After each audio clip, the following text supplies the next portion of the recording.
এই ভিডিওটা চাকরির প্রিপারেশন যারা নিচ্ছেন এবং একাদশ দ্বাদশ শ্রেণীতে যারা আছেন তারা সকলেই দেখতে পারেন। এটা ছিল 12তম BCS এর একটি প্রশ্ন।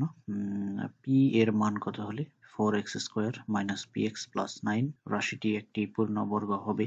এটা আমরা দেখতে পাচ্ছি এটা একটা দ্বিঘাত রাশি, অর্থাৎ x এর সর্বোচ্চ ঘাত আছে 2।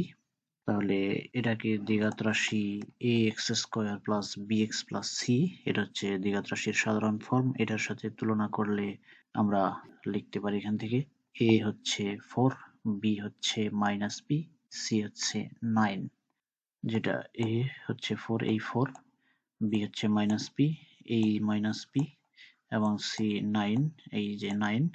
এখান থেকে একটি দ্বিঘাত রাশিকে পূর্ণবর্গ হতে হলে অবশ্যই তার ডিটারমাইনার বা পৃথায়ক, যেটাকে আমরা বলি b² - 4ac, সেটা 0 হতে হবে। অর্থাৎ আমরা এখান থেকে b² - 4ac = 0 এটা যদি নেই, তাহলে এখান থেকে আমরা লিখতে পারি b² যেটা সেটা হয়ে যাবে p² এখানে, আর 4ac, 4 ইন্টু a হচ্ছে 4, c হচ্ছে 9, সেটা লিখলাম, সেটা = 0 লিখতে হবে।